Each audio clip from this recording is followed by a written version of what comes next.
Welcome to Pound for Pound ATL, arguably the best place to get facts and opinions on your Atlanta Falcons. And absolutely the best place to get your opinions in. The guys are here, the chat is ready, and the conversation starts now. What's going on, football fans? It's me, J.R. Clark. We're back live again with another live rendition of the Pound for Pound. Boy, do we have a firestorm, so to speak, today. It seems like this offseason has been nothing but, firestorm after firestorm, which, I mean, honestly, we all had to have expected that this offseason with the situation that we found ourselves in. Third losing season, new head coach, high draft pick. Do you move on from Matt Ryan? Do you not? Obviously, we ended up not moving on from Matt Ryan. And now that brings to head yet another issue. We've had swirling rumors all offseason, pre-draft, about Julio Jones being on the market. I mean, it even started at the very end of last season with the questions of, will this new regime be able to do what they want as far as Julio Jones and Matt Ryan was concerned? Arthur Blank said yes, and that should have keyed us in right there, which is something we'll obviously get into here in a little bit. But so the rumors started swirling about, is Julio Jones on the market? Is he not? What could you get for him? What does it do cap-wise? So on and so forth. And then you have the quote-unquote bombshell that got dropped on Undisputed, when you had Shannon Sharp apparently cold call Julio Jones on air and asking him about a picture that surfaced on social media. We all know this by now. The picture was in, Julio Jones wearing a Cowboys hoodie and, posing with a fan. So he asks him, hey, do you want to play for the Cowboys? If Atlanta trades you, do you want to play for the Cowboys? And he straight up and down said, no, that he didn't want to play for the Cowboys. And that he wanted to go somewhere where he could win. And also saying that he was out of here. So that led to the Twitterverse exploding with the words that he may forever be known by in Atlanta of, I'm out of here. So there's sums up the last couple days like in a nice little bow. Now we got to unpack it, right? Now we have to really dissect it and dissect what those words mean in the sense of, I'm out of here. So I want to just start by saying, what was y'all's initial thoughts and initial reactions when y'all saw that clip from Undisputed with Shannon Sharp? I'm throw to you first, Mike. Well,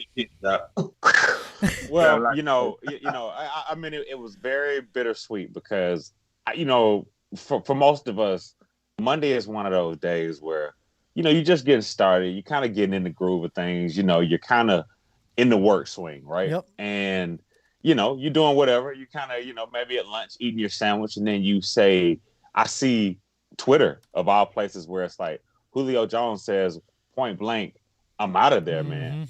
I couldn't believe it because the first thing I thought about was, this is extremely out of character for Julio Jones, because we've known the Jet to be a pretty buttoned up, polished guy up to this point. Right. Very little information leaks out. He's usually very quiet. Some people say Julio might have said 10 to 15 words since he's been in Atlanta. But, the thing about it is, you're right. Julio is a guy, he's very reclusive. He keeps it really close to the vest. Even if you follow him on social media, doesn't post a lot, don't really get a lot out of this guy. So for him to point blank say that he was out of there, it first made me think about, the first thing I thought about was Arthur Blank, to be honest with you. Like, what happened with he and Arthur Blank? Because, even though we know football is one of those, things where there are a lot of blanket promises. A lot of players you might think will retire with your team, but we've seen historically that, NFL receivers have played for other teams later in their career. Great NFL receivers, Randy Moss and even Jerry Rice towards the end of his career. So it's not, I can understand that he wants to win. We can understand why Julio Jones would say at this point why he would want to win. I think what is most confusing to me is why, if you're with a team and you've been with this team for 10 years, would you significantly weaken their leverage and power, in the process by putting yourself in those type of positions? Now, here's the thing, whether Julio knew whether he was on air or not, there had to be an understanding that if Shannon Sharp calls you around the time that Undisputed is on, and everybody knows that Undisputed comes on at this time, and he's calling you, there is a chance that you could be live and everybody will watch. So for me, it's a lot of smoke and mirrors. I think, if we thought the draft was smoke and mirrors, man, we had no idea that, man, a bombshell was about to erupt. So, that's kind of my initial thoughts. I know we'll dive a little bit more into it. We're going to spend a good bit of time, unpacking all this with the chat, with us, with everybody. But like I said, I want to get your initial thoughts. Toby, where were you at on it when all this, like, when the gunshot was heard, so to speak, the shot around the NFL? I mean, I was at work. I mean, of course, I was at work. But let me first say this. Julio Jones could care less about football. I'm just gonna put this out there. Julio Jones already told us he got into the sport because he knew he was good at it. He never really watched anybody like Jerry Rice. He never really watched anybody else like Carter or Chris Carter, any of them guys like that. He got into the sport because he was good at it. Because a lot of people will talk about, okay, man, this man done got a bunch of money from Arthur Blank, and now he wants to get on TV and say that he's out of here. One thing you got to understand about Julio Jones, he is about his family and leaving a family legacy. And that's why he got the money he wanted to get. It wasn't for necessarily himself. Yes, is he enjoying the benefits of it? Yes, he is. But one of the main reasons he wanted to get the money that he felt he deserved, because he's building. As you guys know, he's been building and been into a lot of big time projects over the years that he is trying to finish developing, because when he hangs them cleats up, that's where he's going to. And when he leaves this world, he is hoping to leave that for his family when he leaves here. He always talks about his family, and especially been more prevalent the past 3 years that they've been going through the money battle and him wanting more money, especially with watching Matt Ryan get more money. So I just wanted to put that out there. Right. But all the people that want to talk about he all after the money, and now he talking about he wants to leave the Atlanta Falcons. I'm not mad personally about what happened when I heard that. Whether he knew he was on TV or not, I got to break this to the fans. Guys, he did not hide his feelings about how he felt about not necessarily the fans. He wants a new start. He wants to go. He's ready to get out of here. And I'm not mad at him about the way he feels right now. But I know we're definitely going to get into more talking about that. But I had to get that part out there from my point of view as to why I believe Julio does some of the things and was motivated to do some of the things that he did to inspire wanting to make more money in the NFL.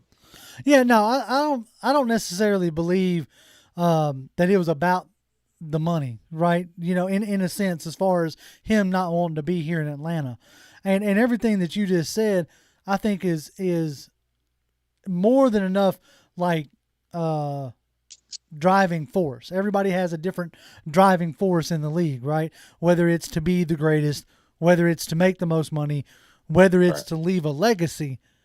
And the legacy thing, I think myself is where I think Jones resides, and that generational wealth that you speak of is part of that legacy.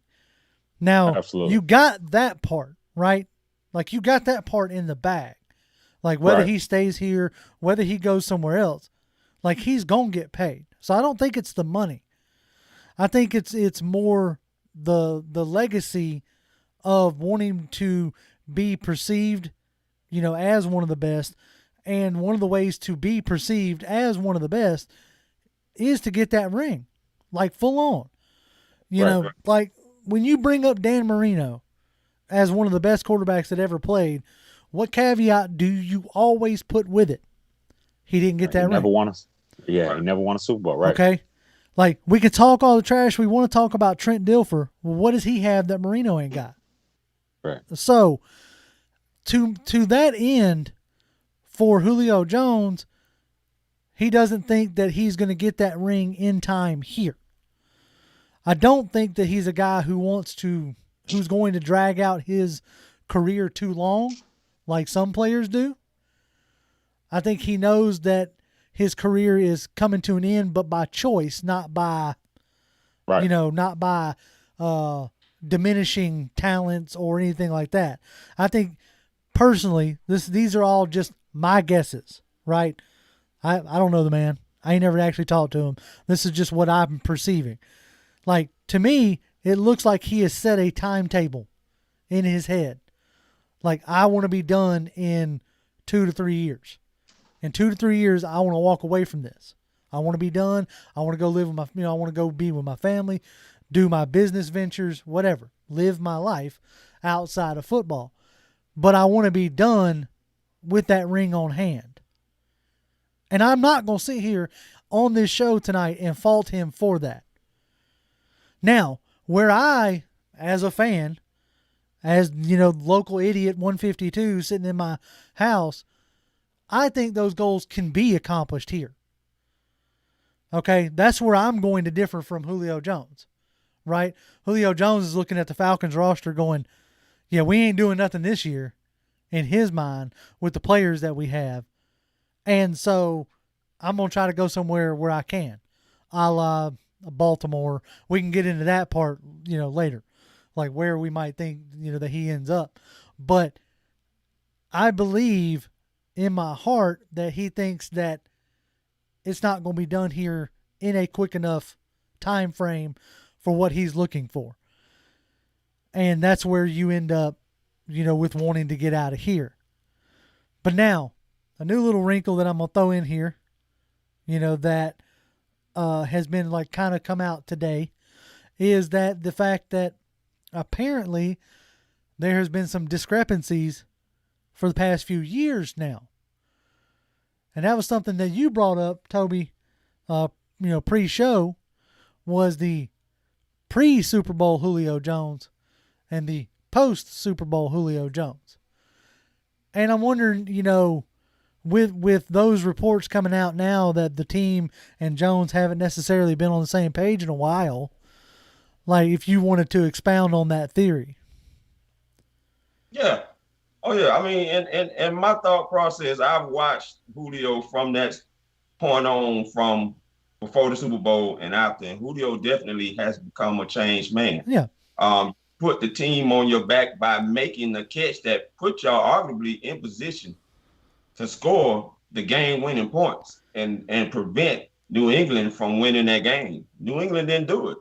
The Falcons didn't do it. So Julio Jones felt like he had arrived at that point and did what he was brought there to do in 2011 when we jumped up 21 spots to get him at number 6. Right. And I don't blame him, because I will agree he has done exactly what brought him on to do. You look at the numbers, they have been phenomenal since Julio Jones has been here. I mean, anytime you got a wide receiver that has had over 3 games with 250 plus yards, right. Nobody's ever done that before in the NFL but him. And to reach as many yards as he reached in a lesser time than many wide receivers in NFL history, fast the way you did it, you feel like, hey, you have arrived. And watching this guy right now, Julio is not that private guy he was back then, as many people want to still put him out there to be. This guy has become a hip-hop commodity now. He's gotten involved with the hip-hop world. You're seeing it every day. We've seen Julio Jones on TMZ more times than I think I can count on one hand pre-Super Bowl Julio Jones. And he has not been shying away from talking to the TMZ media. Right. Since he's been out there after that Super Bowl. A lot of people get upset because they hear rumors about him possibly wanting to play with Cam Newton. But you got to put that into focus. Cam Newton, the Migos, and Julio Jones are all cool. Right. They're both. Yep. And we all remember Quavo himself coming out, I believe, last year talking about Matt Ryan was trash and he could play the quarterback and throw to Julio Jones. Right. But, Go ahead. You're right, Toby. And I think, for me, it goes back to this, man. Like, if you're a leader that does not want to be here, it's time for a new leader to step up. I think, we talked about this last week. We talked about it probably 2 weeks ago. I said last week on the show that Calvin Ridley, with or without Julio Jones, is the number one receiver on the Atlanta Falcons, period. Just the way he runs the routes. This is a big year for Calvin Ridley. It's a contract year for Calvin Ridley. We extended him. And he looks like a guy that's ready to go. Now, can Calvin Ridley handle receiver one targets? Yeah, I think he can. Will it look a little bit different? I think it will look a little bit different. But, the biggest thing for this is this organization right now needs clarity. So if Julio Jones made his intentions known, it stings a little bit. But at the worst, we got clarity. We know what Julio Jones wants to be. Mm-hmm. As fans, we know what this team will look like. Okay, we got a TE Sharp. Okay, we need to start, doing some analysis on him, seeing how he can fit into this system. But the one thing that sticks out right now about the current posture of the Falcons right now, and Jake Matthews kind of talked about this, is that, even without, the freak of nature, being an Atlanta Falcon or, presumably suiting up for this team, the one thing that he said is, we really like the way Arthur Smith is doing things. Mm-hmm. Arthur Smith, up to this point, has been a really great stickler for details and holding everybody accountable and doing things his way. So I think it was a little bit like this. Arthur Smith maybe showed Julio his plan, and Julio might have stated what he might have wanted to see, but ultimately this is an Arthur Smith, Terry Fontenot led team, and they're going to do things the way they do it. And again, that's why I don't think the cupboard is bare. For as stinging as it is to lose a freak of nature, I'll be honest with you guys, man. Before we pivot over to the chat, because I know the chat is bumping. When is the last time a receiver has really led his team to a Super Bowl anyway? Just a receiver-led team. Right. To me, you still need a running game. You still need a collection of guys. One freak of nature is not going to be able to do it, but it does stink. So I don't know. JR, I know they bumping. Well, okay. I'll make one quick comment, and then yes, we are definitely going to jump in the chat. I am seeing paragraphs after paragraphs. No, but the one thing that has always drawn me to the game of football more than any other game is that it is definitely a team sport. Like, it takes all 22 on the field, and the all 53 really to pull it off week in and week out, like straight up, So, and on that note, we are going to go ahead and jump into chat as we do. Nick says Julio wants a chance to win. His best chance is to win in Atlanta. I don't know if I consider his best chance to win in Atlanta. Like I said before, I think outside of Atlanta, there's maybe 1-2 situations that will get him a ring faster. And that's something that we can get into here in a little bit, but that's what I'll say there. Uncle Javon says, what's up, Pound for Pound family? A lot to discuss today. Yes, very much so. Sites BTW says, I'm all right with trading Julio. Our defense and run game was the problem, not our wide receiver core. And that's, that's something that, again, that we're going to definitely line up, because we heard from the man himself, Dean Pease, today, and he had some interesting things to say, and I definitely don't want to gloss over that. Woon Carter, what's going on, Woon?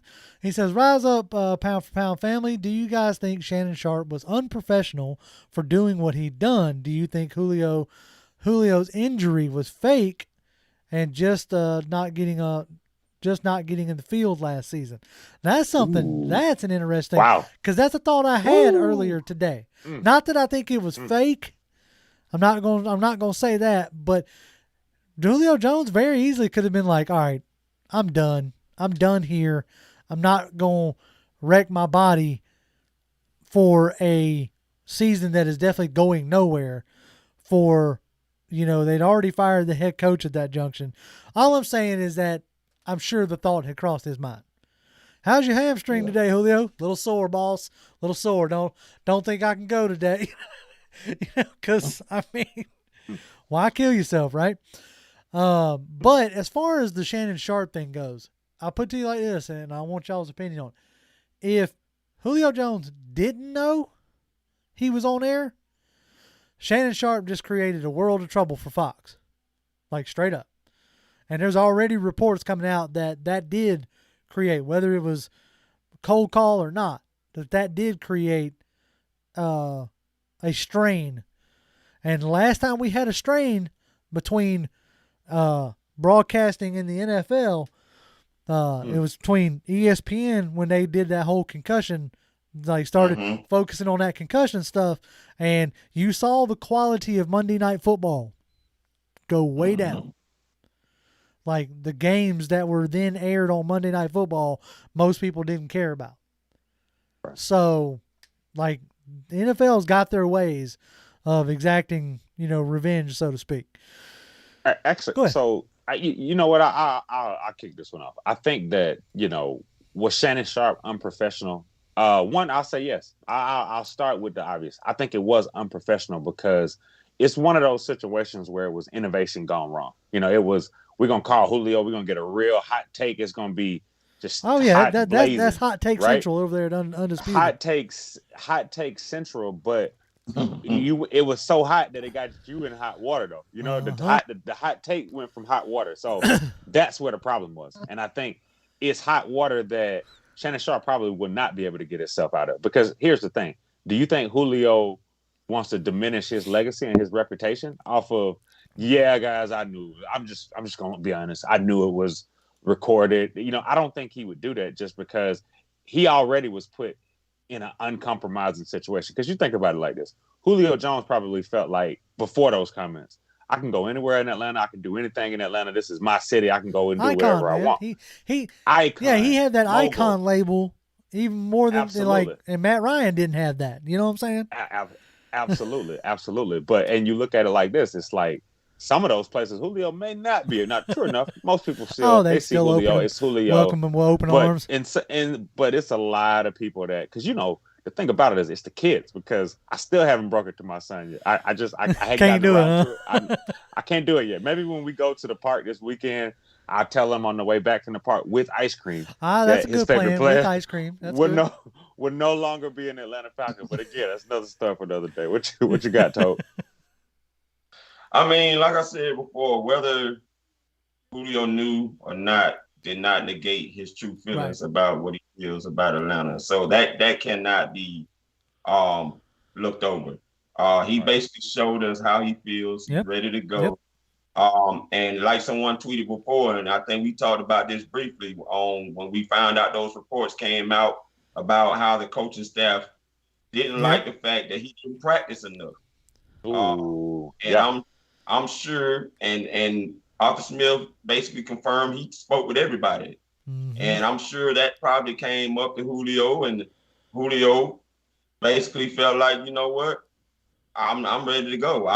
If we're gonna lose, and then you trying to impose this accountability on me, and I don't feel like we're gonna win, right? I can't take no further. Exactly, and that's look. We've all worked under a boss that did things ways we didn't necessarily like. And, it rubbed us some sort of way about the company that we were working for. And at the end of the day, these guys are human. Every one of them.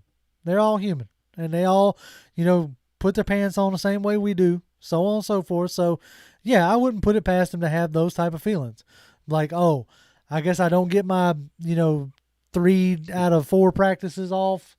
And my 1 practice a week, I have to actually do more than walk through.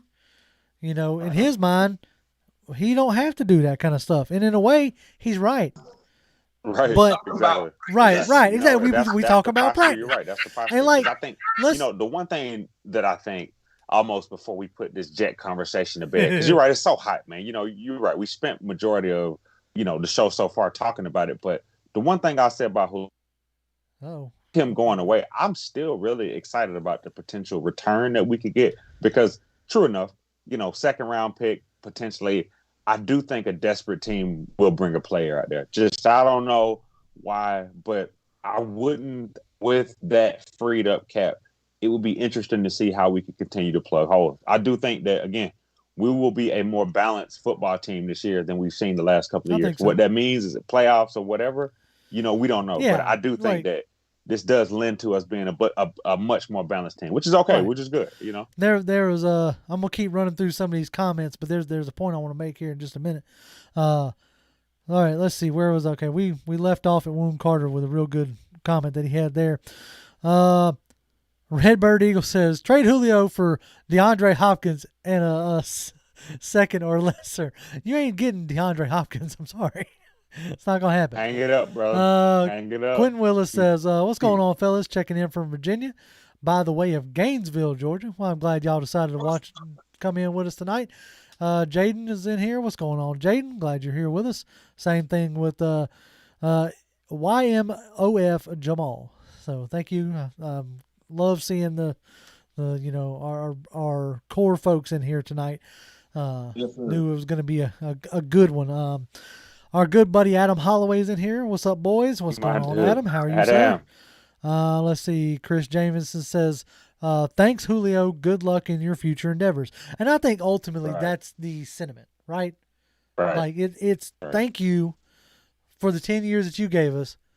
Thank you for the freak of nature that you are, that you know, and the way, whether we like the way it ended or not, the vast majority of the time, the way you handled yourself, we appreciate you being the professional that you have been. Okay? Right. You may have made some interesting decisions 3 years ago in the way you handled the, contract hostage situation. Negotiation situation. And the way you went about this, those could be considered divish, but I'm not going to let it detract from the career that you had while you were here, and we appreciate that. Right. Let's see. Dustin says if Julio really wanted to win, like he said, he would restructure his contract. Our offense, D, and special teams immediately got better with the new coaches, and Pitts, new O-line. New O-line, our O is elite. And he ain't worried about winning. Like I said, again, I think he's made up his mind that he's not winning here. I think that's like the last 3 years. You haven't won. Whether it's right or wrong, he has lost faith in Blank and McKay, because at this point, that's the only ones left, right? So he's lost faith in them to produce a winning team. So now he wants out. Whether we agree with him or not, it's his prerogative to have that. Wallace Smith says, somebody said something. Okay, it was Make You Fumble says, move Pitts to wide receiver and we'll be okay. And then Wallace says, we can't move Pitts to receiver now. That don't make no sense. He's going to line up all over the field. Oh, yeah. Absolutely. So you could call him whatever you want to call him, but he'll be a tight end on the roster, that's for sure. Right. Let's see. Speed Falcon says Julio can leave. I knew we were going to have some people to talk about it, having. Oh, yeah. Hey, it is what it is.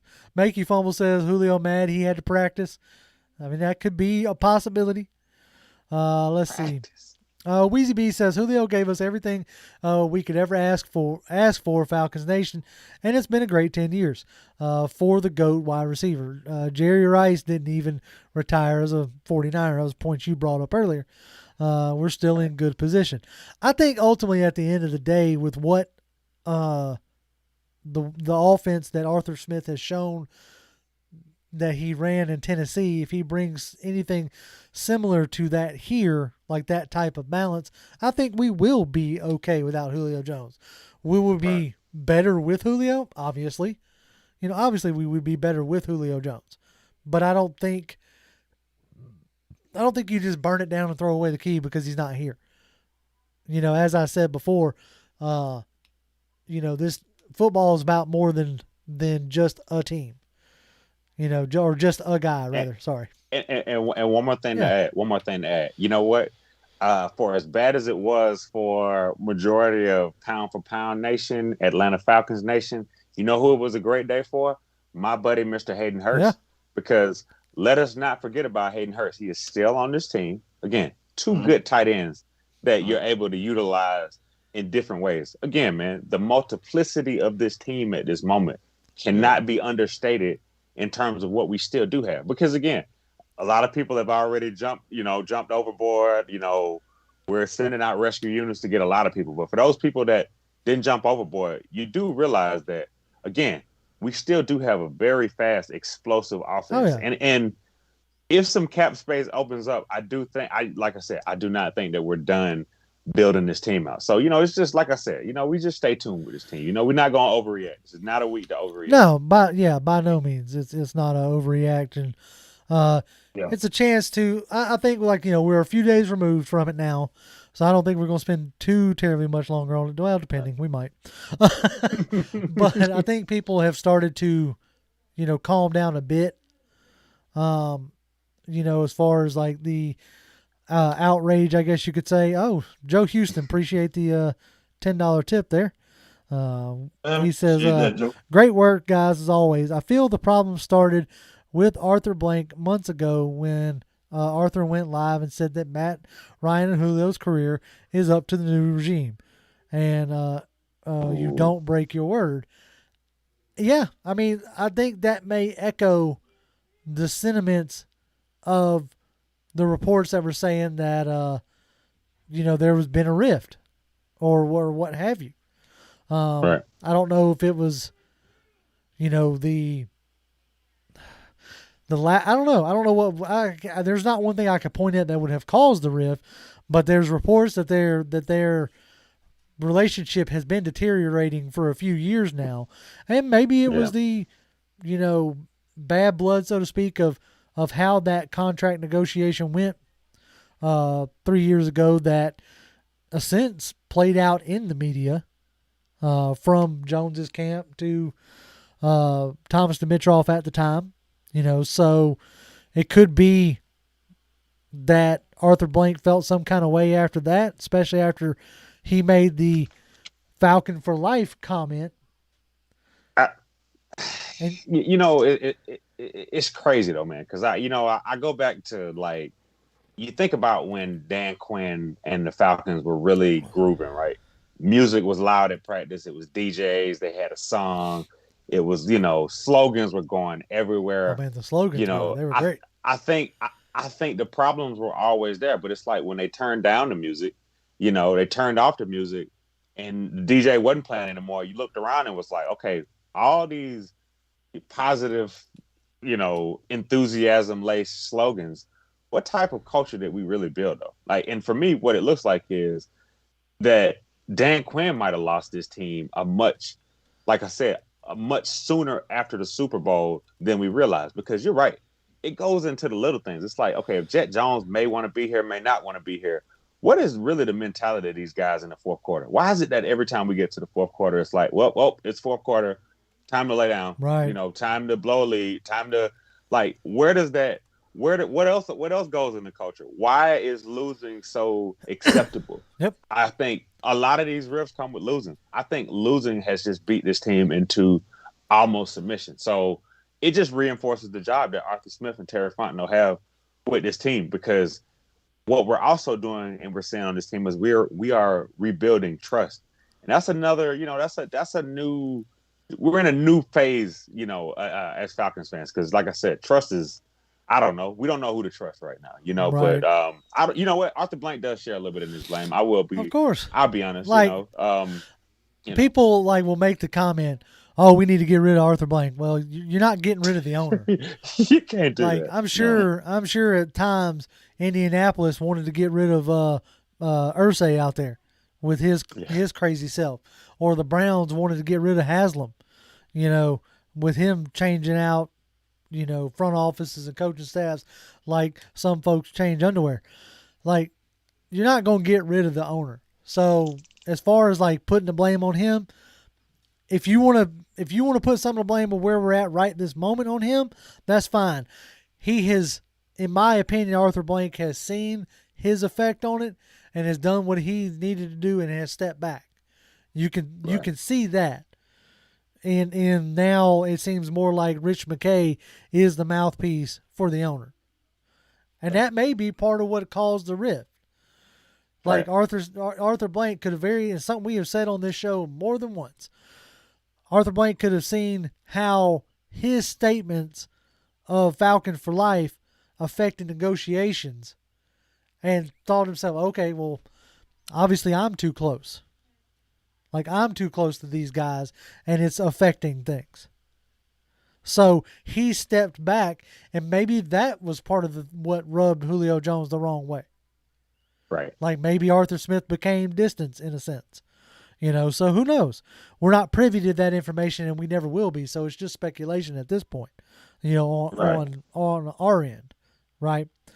And yeah, Adam brought up a good point. The biggest issue is what COVID caused. Last year, like COVID threw a big wrench into a lot of things with the, up to that point, everybody was, playing that cap gamble. You know what I'm saying? Oh, the cap's going up X amount every year. So these restructures, these extensions, these whatever, they were great. They weren't a problem. And then you had COVID. And now, Matt Ryan's money looks a little suspect. Julio Jones' money definitely looks suspect. And then you usher in a new regime, and as one of the commenters pointed out earlier, Arthur Blank comes out and says, "Hey, it's on them. I back their decisions." Right. In a time, and I'm gonna say this last one. I realize I'm dominating and I need to back up a little bit. But the last thing I want to say is that in a time and an era where football players are starting to demand more control, a la Aaron Rodgers, a la Russell Wilson, and demanding things like trades and stuff like that, that's becoming more prevalent. So it could have had Julio Jones feeling some kind of way. I mean, I'll say this. Number one, I don't feel like you dominated at all, man. This is a night that let's get it out here. Right. Number two is Arthur Smith now is the voice of the Atlanta Falcons. No more than music. There was music played, but like you had heard Kelsey Conway say, sitting up on a hill, she can hear explicatives from Arthur Smith at practice yesterday. And Arthur Smith is basically, don't come with that F and BS. Right. Okay. Finish the play. Exactly. And I heard some people talking about, we don't like that, he shouldn't have to use curse words and everything because these are grown men. Okay, it's not the point of them being grown men. What Arthur Smith is saying, you've been chosen to play in the NFL for a reason, whether you are undrafted, drafted, or brought here as a veteran. And I'm here to remind you of that because you're also getting paid to be a professional player. So therefore, you're playing at the highest level. Bring me that highest level type of play when you're out here on this practice field. Right. Okay. Right. Absolutely. And you know what? It's no different than all the other great head coaches in the league. They have their way of doing things. There's a method to their madness, right? Because I mean, look at Andy Reid. Look at Bill Belichick. Look at these coaches that have been in the league for a long way. I mean, they're not the most buddy guys, to be honest with you. You don't have to have that as your head coach. Your head coach does not have to pat you on the back and say, "Hey man, how's your mom doing this weekend? And what'd you do this weekend? And hey, you want to go bowling?" Like, that's not necessary. We're here to win football games. So I think it's the little thing. It's the mentality. Because again, I don't want to look like a genius later when we sit here and we say that, football is a team game and it's mentality. This is a team that needs a shot in the arm from a mentality standpoint, right? And I think that is probably one of the best things Arthur Smith is creating. And mentality, I would say, leads to an identity. And I think for us having an identity on offense, if we have a offensive identity, we're going to be a tough force to be reckoned with. If we have a defensive identity, which is, again, let's just go there. I'm sorry. Jet, you're taking over a lot of – if you don't want to be in Atlanta, you out of there, that's fine. Dean Pease, let me tell you something. Every time he gets a chance to talk and speak and talk about this team, I actually, to be honest with you, I'm not saying that we got a new defense that'll come out there and run out of this shit. But what I'm saying is they heard it from a different set of ears this year. And the way, he's going about this defense, the one thing that he stood out today too, not that I got to get this last coming out and we'll spin the wheel a little bit, but they asked him, are you going to run a 3-4 or a 4-3? He's like, yeah. Yeah, sure am. He didn't answer the question. He said, yeah, we're going to run whatever we want to run. So that to me gets me excited about the identity of this team. And that's, again, I can't wait to talk about it over the summer. Oh yeah, no, it's the some of those statements that I want to go back and re-listen to that interview from Dean Pease on the radio. But some of the statements that were coming out talking about what people were saying to Dean Pease when he went to Tennessee, talking about didn't have a pass rush. But he said, well, they said we didn't have one there either, and look at what we were able to do. Right. And so, and then the comment he made about Tom Brady being ahead of him, I was like, okay, all right, fine, I see you there, Pease. And he's a guy that I am very excited about what can be done here. Absolutely. And then you have some of the comments coming out of Foye Aluakon after practice today, talking about this defense looks like a Swiss Army knife, and the something different every week, changing up. So that definitely has me excited. Duncan the delinquent tipped us $4. Thank you, Duncan. He said Atlanta just needs to start over if Julio is gone. Like at the end of the day, and it's okay. All right, fine. We're gonna roll back around to this. That's something I tweeted out when I was in my full sarcasm bag, which I'll get into every now and again on Twitter. Is I heard for months leading up to the draft that you can't be a fan of the player. You got to be a fan of the team. This was in regards, obviously, to Matt Ryan, like especially on this show, where I have professed my bias all day long of I'm a Matt Ryan guy. Then people telling me, oh well, you got to be a fan of the team, not the player. It's so funny how when it comes to the player that everybody likes, how we are no longer a fan of the team per se. It's not a team first mentality. It's now a player first mentality. I don't think that just because Julio Jones isn't here that we just need to go ahead and chalk it up and rebuild it. Because I'm going to go ahead and call it, whether y'all want to think about it, realize it or not. He missed 7 games last year. And in those 7 games missed, Calvin Ridley had almost 1,000 yards and had like 7 or 8. No, not 7 or 8. He had 3 or 4 touchdowns. Let me see if I can pull this up. Let's see. I know he had 2 touchdowns in the last 4 games. And touchdown. He had 3 touchdowns without Julio Jones and over 700 something yards. That was in a few games. 7 games without Julio Jones last year. So don't sit here and tell me that we can't survive without Julio Jones. And that's with the man who shall not be named calling plays. Now you have a much more balanced approach. Like the beneficiary of not having Jones on this roster are guys like Hayden Hurst, but even more so guys like Mike Davis. Like those targets that were force-fed to Julio, now they get to be distributed, not that one predicated on the other, but those targets will now be distributed to the running game, to the tight ends. Like, you see what I'm saying? Like, it's going to be a much more balanced approach, especially if Arthur Smith comes with anything that resembles what he was doing in Tennessee. Like, I know some of y'all may have seen it. Like, we were, Twitter has this new thing where you can basically have a group chat, right? Where you, and if y'all follow me on Twitter, y'all may see that during the day. I may start up those from time to time just for fun. But that was something we were saying in one of them. It's an old school approach with a new school twists that this offense that Arthur Smith runs.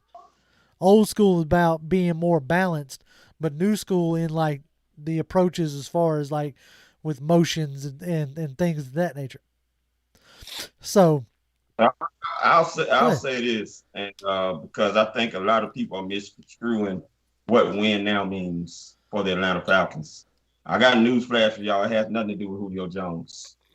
The win now mentality is on the franchise QB, and his name is Matt Ryan, and that's why they're saying they believe they are in a win now mode, because they have the franchise QB in place. Whether you want to hear that or not, he's 36 years old, so be it. Yeah, he just turned 36 on May 17th. Yes, sir, he sure did. But win now is because you have a franchise QB in place, okay? However many years y'all agree or you don't agree that he's there, if you saw a picture on Twitter, somebody had put out there, Arthur Smith is all smiles right now as Matt Ryan was showing him how he's seen the routes and stuff that they're trying to do. That photo said a lot of things. And Arthur Smith is smiling right now because he's got that guy. He loves Julio Jones. Of course. Unfortunately, will not be able to play with him, but if he still got Matt Ryan, he's feeling good about that. He'll put the weapons around Matt in order for them to have the success. Trust me. I'm not telling you that. I will say this, like the days of people trying to say Matt Ryan, and one of his like negatives can be sometimes he can get laser focused, on force feeding the ball to Julio, especially Julio, Right, I would agree. But without Julio in the mix anymore, it could very well be an addition by subtraction type of situation. Okay? Right. You take his favorite target away, you take the best player on the field, off the field, now that forces you to have to look at other players. Now that forces you to have to get back to that 2016 mode where you threw to 13 different receivers. Right. Touchdowns, yep. Yeah, and I'm sorry. I just think when I saw the game that Russell Gage, Julio Jones, and Calvin Ridley had 100 yards in the same game, or I think I'm not even sure if it was that three, but it was three receivers with 100 yards in the game. Russell Gage is capable. Again, they don't. Most people don't feel like Russell Gage is a number 2 receiver. I do think he is capable of stepping up and trying to prove himself. But again, it'll be a committee. And to be honest with you, if you look at a team like the Green Bay Packers, right? Okay. All they needed was a coach to play to these players' strengths, an attention to detail guy, a meticulous guy. LaFleur and Arthur Smith are a little bit similar in just the way they run teams. I think if there's a coach that I can see that of a program or a team in the NFL that we might look similar to, I would look more at the Packers because, again, with Aaron Rodgers, it didn't necessarily matter who the players were. Now, true enough, they had a Devontae Adams, and I would say now Calvin Ridley isn't quite at the Devontae Adams level yet, but he'll make a really good number 1 receiver. I think from a fantasy football, if that's your thing, he'll be one of those guys that will have a lot of value because he'll get a lot of targets. But I do think that when we look at this team right now, being able to spread the ball around, especially for Matt Ryan at the tight end position, is a strength. I do like the fact that we don't have to think, what's Jet doing? Is Jet beating the safety over the top and the 2 guys that are always trailing him? Hey, has Hayden won his matchup? Is Kyle Pitts open? Have we moved him around? Where's Russell? Where's Calvin? Like, these are some good questions because these are guys that have shown the ability to get open. So how Arthur Smith puts that together, again, we'll look and we'll see, though, because we got new possibilities right now. So to Toby's point, you're right. I mean, we are win now without Julio Jones. So from going forward, I'm going to get more familiar of ways that Arthur Smith is going to use the 2 tight end in an elite format to make us a competitor. Because with 17 games, we're going to need every player that we mentioned up to this point. For sure. Like some people bring it up in chat. Like, no, you're not going to replace Julio Jones with one player. It's going to be a collective. And I think that's what it was going to be to begin with. Was a collective. All right. So I don't think you're looking to necessarily replace Julio Jones's production with just one guy. Right. I mean, last year on the Tennessee Titans, they had 2 receivers close to A.J. Brown was a little over 1,000 yards, and Corey Davis was right under 1,000 yards. Right. So I think that Arthur Smith has shown the ability to feature his best players on the Titans. It was Derrick Henry and A.J. Brown.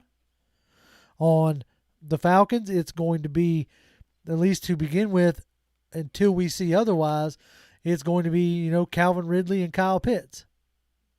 So I think that it's a situation where the feature is going to look different. And it was going to look different anyway. When you've drafted a tight end number 4 overall, like, whether you want to admit it or not, you're going to try to justify that move. My point is exactly. I said it last exactly. I'm echoing what you said. Kyle Pitts is going to have to get his, and now he's definitely going to get his. I don't think there was any any feeling in that room with Arthur Smith and Terry that they really wanted Julio Jones gone. Julio Jones presented something to him. He basically said thank you, but no thank you. I want out. Right.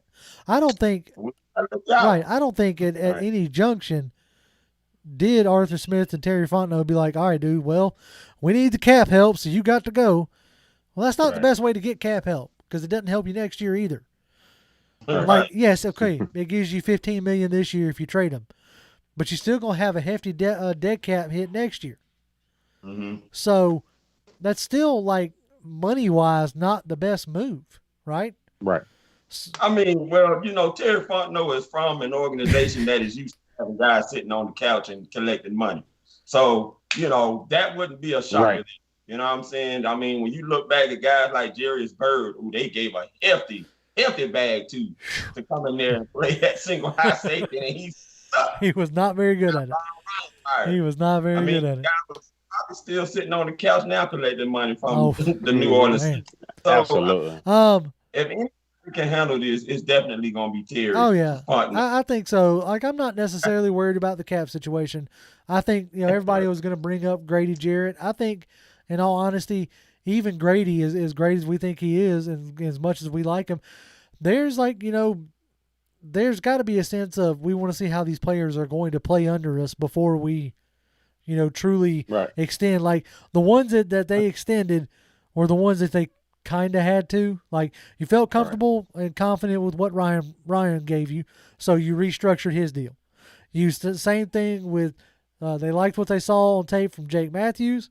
Obviously, Dean Pease liked what he saw from Deion Jones because you restructured that deal. You reworked Dante Fowler and Tyler Davison. All that stuff got you under the cap to begin with. Now you still got to free up some space to sign this draft class. They have levers they can pull, Grady Jarrett being the easiest one. But if they can trade Jones, get what they want as far as return out of him, whether it's picks, whether it's players, whether it's whatever the compensation that they feel good about, then you don't have to restructure Grady. And so you may want to see exactly how he fits and how he works out. Can he be, a Daquan Jones or Jarrell Casey-esque? Yeah, I'm glad you said that because I'm going to tell y'all right now, and I told y'all this before, Arthur Smith was all smiles when he mentioned Grady Jarrett's name. Oh, yeah. And I'm listening to Dean Pease on the radio, and it is no different. I can feel his smile coming through the airwaves when he talked about Grady. And they were talking about having Grady basically essentially a wrecking ball, moving him all as they should. And compared him to Jarrell Casey. He said, "You think Jarrell Casey, you think Grady Jarrett." And I'm telling you, yep. Yeah, Tim Jernigan too. You're right. Yep. Yeah, no, dead up as far as, I think that's one of the more logical things.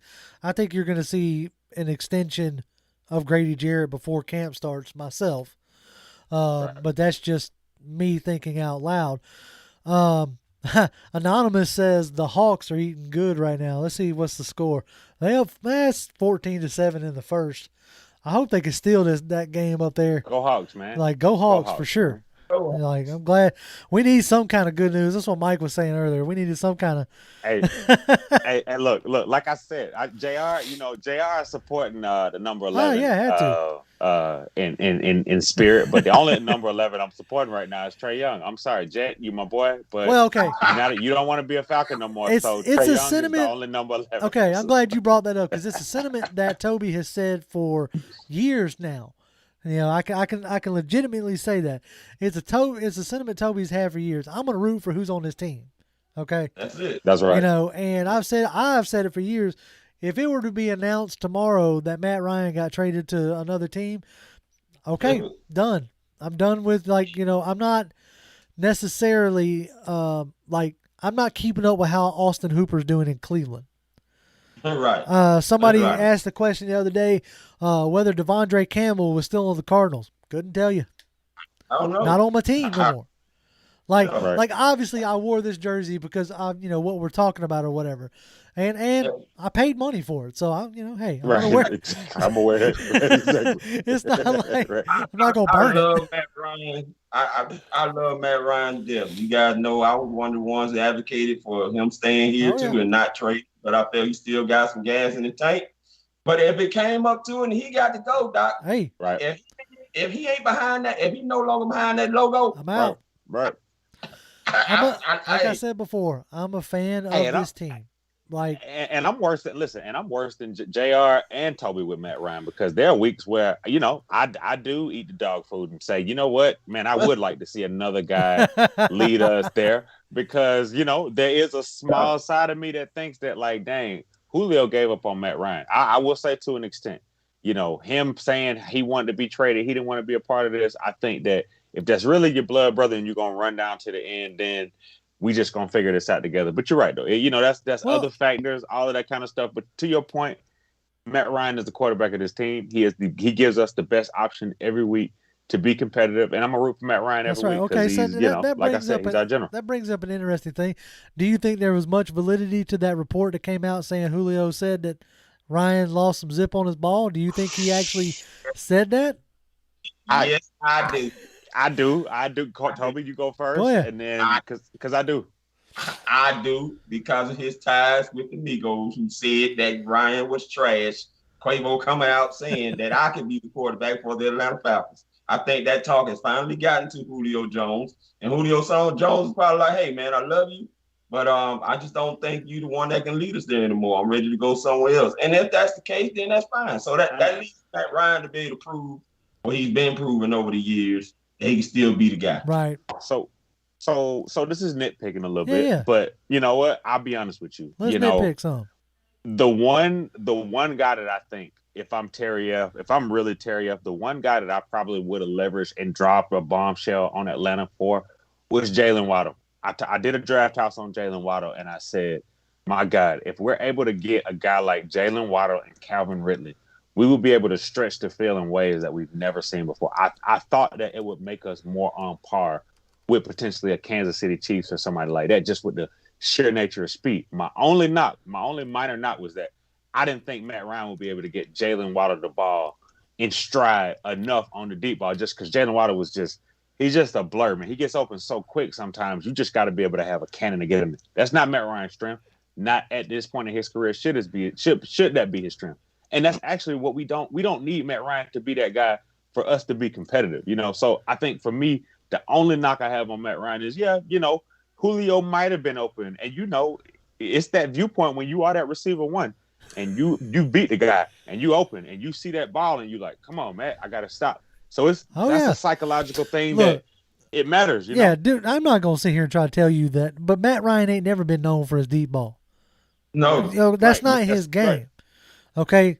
So if you want to say that, at the tail end of his career that Jones feels like, his talents are being wasted, again, he has every right to think that stuff. He's got every right to have those opinions, right? Right. So, all right, we are bumping up on an hour and we haven't spent much time in the chat. So I'm going to try to get some of this going on. Y'all are going not crazy, but we do appreciate all y'all's comments. All right, I'm going to go back up to, let's see here. Tony Wright, our friend Tony. What's going on, Tony? Says, I hope that you are right, Fred. The guy, Fred. What's going on? I don't think so. The damage can't be repaired. I think Fred was talking about, like, keeping Julio Jones. Like, if you can't trade him, we're under no obligation to get rid of him. But I think the damage is done. Like, I don't think you can bring him back at this point myself. This is not a Tony Gonzalez right. situation, who also requested for a trade. Right. By the way, 2014, when he felt like the Falcons weren't going to be good. Exactly. But he's still professional, and he played through the whole season. Yeah. But anyway. Yeah, I don't know. I think you got to move on from him. You got to try to get something from him, for him. But, yeah, I think you got to move at this point. Jason All says, we need to keep in mind that Grady's agent wants him to test free agent in 2 years. That's why he didn't restructure his contract. Might be gone too. Who knows? I mean, with cap going up, that he may have expressed like he said in an interview, like direct all those questions to his agent. So, Right. his agent may be like, let's play this out. And if Dean Pease does turn you into a Jarrell Casey, or like, that status does like really increase your name and your status in this league, then maybe we can cash in, whether it's here or whether it's somewhere else. So they may have expressed a want to not extend at this junction. So who knows on that end? Adam Holloway says, Ryan has lost some zip on his deep ball though. I'm just saying. Yeah, we said the same thing. Then I told Adam Holloway that he could go root for the Browns or something. Because if y'all follow Adam on Twitter, like he roots for every team. Like he says he just roots for good football players. But see, I think that's what happens when you don't grow up with a football team. One thing Matt Ryan can still hurt you at though. Matt Ryan ain't got to stretch the field deep, but he can still hurt you in the middle, and that's where every NFL offense attacks you in the middle right now, right behind the linebackers and in front of the safeties. That's it, boy. And we've been killed as Falcons fans. We've been getting killed that way for 20, 30 years. As long as I've been alive, we've been our turn. It is our turn to do the killing. And that's the thing. That's and that's what. Like, if you really go back and watch the Tennessee Titans and Arthur Smith, what he's done the past 2 years, that's where he's created an explosive offense. It's that run after the catch. It's some extra those yak yards, coming across the middle and stuff like that. The way he's designed his routes to get the middle of the field wide open for whoever. So yeah, I think. With the players that we have, it's going to be real fun and real interesting. Let's see. Here we go. Let's keep it rolling. Dr. Ganja says Grady is going to eat this year regardless. They might be waiting for a cap to improve next year, and that's possible. Right. Like there could be a number of different reasons. Go ahead. And one more thing, just real quick. I'm gonna just tell y'all now, straight up. Those laser focused Falcons, leave them alone. Don't speak on them. Don't worry about them laser focused Falcons. Grady Jarrett is a laser focused Falcon. That man is coming ready to work. He's locked in. He's just trying to be the best defensive tackle he can be. You see it in his eyes every time he speaks. Matter of fact, you give Grady the same respect you gave Julio Jones all those years when he would come to speak. That's a guy who does it the right way. That's it. Comes and works hard, and that's what he exactly to do. Yep, I think so. Adam Holloway says that was a Canadian joke, wasn't it? It was a Canadian joke. I'm glad you caught that. I'll send you some poutine, Alex. We'll send you some poutine, Adam, that up, man. If you can ever make it down here to Atlanta for something, boy, you got to let us know. You've been, anyway, been such a great sport. Tony Wright says, I hope that Julio Jones realizes that the grass is not always greener on the other side. It's going to take a while for Julio to gel in a new offense. Now, that's a theory there. Like, as far as I think Julio Jones gelling, he's played in so many different types of offenses, just like with Matt Ryan. I think he could go pretty much anywhere, and as soon as he picked up the lingo, he would be fine. And he's a professional in the sense that I don't think it would take him that long to pick up the lingo. Now, the interesting thing is, where could he go where they are going to be in contention the way he wants to be in the time frame that I think he wants to be in? I've seen things float like, A.J. Brown's trying to recruit him to the Tennessee Titans. First of all, y'all can put out however many videos you want. There's no really recruiting. It's like, this ain't college. Julio doesn't necessarily have a choice in this, right? It's whoever comes with the right compensation for the team.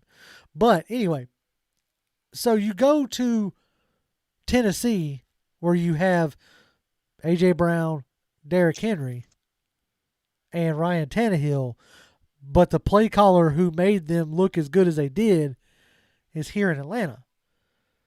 So that doesn't make much sense. So where else could he go? Like, you could go to the Patriots, right? But they have basically just rebuilt their entire team. You talk about gelling. They have a rookie quarterback who possibly is going to start at some point in time in the season, whose pro comparison is, oh, wait a minute, Matt Ryan. So Right. then you Right. have the Chargers. Like I've seen that one floated out a lot with Justin Herbert, right? But they're dealing with a new head coach who's trying to instill a new sense of culture and things of that nature out there.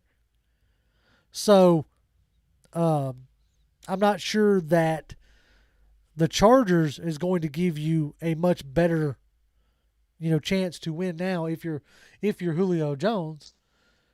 Like, so I'm like, other than maybe Baltimore, that's the one that keeps sticking out in my head. And that, yep. And the only reason I'm thinking about Baltimore, 'cause like I told you before, Shannon Sharp and Ozzie Newsome had a interview.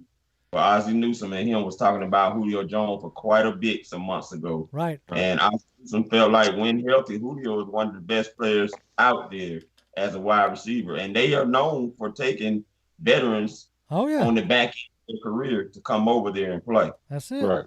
So, I mean, that's the one that makes sense to me. And they have defense. Right. And they have a defense. Yeah. And I think the one that makes sense to me is actually a bit of a wild card. I know a lot of people link him to the Patriots, but to me, fundamentally, the Patriots don't make a whole lot of sense because, I mean, don't get me wrong. The Patriots, they seem to be positioned well. They made a lot of moves on defense, but I just don't really see Julio with the Patriots taking him over the top. A team that I really think is probably more probable is maybe the 49ers. right. Because, that's what Cornelius Bryan just said. As long as he don't go to San Francisco or New Orleans. I think we definitely not trading with the team from that state that's shaped like a boot. We definitely let's hang it up right now. But the 49ers possibly, because I do think if you look at Shanahan, the familiarity with Shanahan, the defense is already ready to go. And if there was hypothetically a problem with the deep ball in the zip, Trey Lance, I don't know how long it's going to be before they bring that guy out there. But he looks like he's the part. That's what I'm saying. So, he's got a deep ball for sure. If you worry, that's what you want. Fit. And exactly. you're going back to a coach that has, produce some of your best ball. So yeah, I mean, it's going to be interesting to see how this plays out and see what we get in return. But it seems like it's more and more of a foregone conclusion that he is gone. Now it's just going to be, where does he go and what do we get compensated? Whether it's a defensive starter. I've seen Harold Landry floated out. I've seen J.C. Jackson floated out from the Patriots. So whether it's a defensive player and a pick, or whether it's a high draft pick, who knows? But gentlemen, we have bumped up well over an hour. We appreciate everybody who has come in contact with us, or who's come in, to chat with us or whatnot. As we have said before, keep an eye on the Twitter stuff. That Twitter space is something that I'm exploring as a way to, again, connect with folks and just have fun chatting. As far as other things, merch links are in the bio underneath the show if you want any. Patreon is available as well. It gives you access to a pound for pound group chat. So if you want to go over to Patreon and check us out there, it gives you group chat and exclusive videos. But other than that, man, again, appreciate y'all's time. I'm on Twitter at Grim1128, GRIMM1128. Mike? Hey, man, follow your boy, Mike Dub, MIKE_DUB. Follow your boy. I'll follow back. If not, call me out. Toby D, take him home, baby. Hey, man, first of all, shout out to Jimbo, who couldn't be on here with us. I know we didn't have a chance to shout him out because we got intensity in our conversation about Julio Jones, but shout out to him, man. I know he having fun right now. Yeah, he's out on vacation. Oh, yeah. He in the beach right now. Yeah. He on the beach right now. I shout him out, but I don't feel bad. You say you don't feel bad. He feel good right now. He good right now. There you go. Yeah. Toby D 1991. Y'all know you can get me That's up. That's it. And as always, Falcons fans, rise up. Rise up.